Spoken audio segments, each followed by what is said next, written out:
Hey, what's going on, everybody? I wanted to make this video to help everyone understand the steps and the processes involved and what you may need to do based on where you live in order to get your own authority, in order to start your own operation. These are the things that you're going to have to go through in order to make that happen. Number one, my number one step is talk to an accountant. Find an accountant close to you in your state that deals with truck drivers. Not exclusively, but make sure they know what they're doing when it comes to the truck industry. It doesn't matter if it's semi-truck, Hotshot, does not matter. Find a good accountant. You're going to spend a couple of $100s a year in order to save thousands. I promise you that. Almost every single good accountant is going to double as your tax person. You can't find a good tax person that's going to double as your accountant. Remember that. So number one, talk to an accountant. They are going to talk to you what your best option is to structure your business.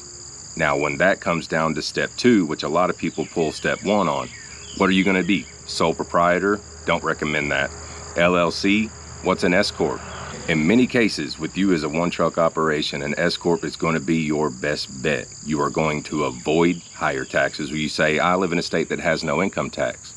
They may not have an income tax, but now you're self-employed. So as a single member LLC, you're going to pay self-employment tax. How much is that? Depends on your state. Talk to your accountant. In the state of Kentucky, where I live, it's over 15% self-employment tax. That's $15,000 for every $100,000 gross. With an S Corp, all I do is pay a payroll tax based on how much I make. Now, the profit from the S Corp is still mine to use, but all I have to do is pay myself a reasonable wage throughout the year, even though all the profit is mine to use. Now, this will go down into bylaws. How you break that down and use that legally is in your bylaws. Again, talk to an accountant. They're going to teach you a whole lot really quick that you may or may not have known. Take advantage of this. This is going to be super important. Step number one, find an accountant. Okay, step two, now, you're generally probably, if you have talked to an accountant, are going to end up using that accountant to set up your business, because whether it's an LLC or an S Corp, you're going to need a registered agent. Well, guess who's going to be your registered agent? Your accountant. This is an important step. Very, very important. I can't stress that enough. Let the profession, I'm going to steal a quote from Hotshot Dave here. Let the professionals be the professionals. You are going to wear plenty of hats in this. You're going to be a driver. You're going to be a part-time mechanic. You're going to be a dispatcher. You're going to be a bookkeeper. You are not going to have time to effectively run your business if you have to try to be an accountant and a tax pro. Let's pay someone to do that for you. You will make plenty of money to afford this. You don't want to mess this up, and you don't want to lose your time dealing with this. So now you figured out how to structure your business. You're going to go ahead. They're going to register you with the state.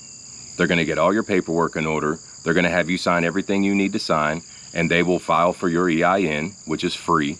Don't let anybody fool you and act like that isn't free. Most of the money you're going to spend on this is going to be the filing fees for your state. Now, you can actually look those up. Make sure that the name you want to use for your business is available in your state. This is why I don't like the broad, this is how you start trucking, because every single state is different in almost every single category besides purchasing equipment. Every state's different. It depends on where you live. I can't give you a broad brush to paint with on this. It's very particular to where you are. So you're going to go to your state's website and type in the business name that you want and make sure it's available. Once you know you make sure it's available, that's what you're going to name your business. Everything's fine past that. Now, all the filings are going to go through, and the next step you're going to need to do, which, I mean, the rest of these steps don't have to be done in order, but in order to file for your authority, which is a $300 one-time fee, in order to try to get your authority, you're going to have a business name to put it in. And that name has to be approved and filed with the state. It needs to be activated. You don't need trucks just yet. You don't need insurance just yet, even though insurance is what kicks your authority off, along with. And see, once you apply for your authority, you're going to get bombed. It says you may receive phone calls or text messages. No, you're going to get bombed with phone calls, texts, emails, because now all your information is public. Remember that. It just got shot out over the nation that you're a new MC. You're going to get hammered with things that are asking you, have you found insurance yet? We offer this, we offer that. Factoring, fuel cards, BLC3 filing. Okay, when you go through this, these are the things that you need in order to make your MC ready to be approved. And that's a 21-day process after your BLC3 is filed, which is just registered agents throughout the state. It's a one-time fee. And when you talk to your insurance people, which was coming up next, they'll tell you, usually your insurance company will file it for you. Mine did. It was $25. I've seen some that were $100 a year. This isn't an annual renewal. I mean, this thing you only need filed once. But that's where you'll get a lot of these emails and stuff. Just don't reply to any of them. Ignore all of them. These are vultures that are coming after you, okay, to prey on people that don't know. Ignore all of those. And your accountant, once again, is going to help you out to smooth this process. You're going to need to register with UCR. Now, I saw somebody the other day say that was like $180. I paid $59 for mine. Probably state specific. Once again, your BOC3, I paid $25 to file mine. That's all it was, and it was filed next day. Now, the last thing that you need after that is you're going to need to find an insurance policy. With an insurance policy, you can get a quote because you're going to already know what type of vehicle. Really, the only thing you're going to need right now is to know which type of vehicle, which type of trailer you're going to have, and what they're worth. That's all you're going to need for a quote. Your company name can be generic. I mean, you can actually do this before you do any other step. I mean, you're not going to be able to pull the trigger on it, but you can do this in whatever order you want to, but they all have to come together. Once you shoot that authority out, all this stuff needs to happen relatively quickly. So you're going to get an insurance quote. It's going to be based on the equipment that you're wanting to run. Now, they can use generic VINs and all that to pull you a quote. It's not going to be 100% accurate, but it's going to very much put you in the ballpark. So now once you do that, you agree to the quote. Okay, now you get your quote. Now you're going to go shopping. Okay, you're either going to do the enterprise route, or you're going to finance a vehicle or buy one outright.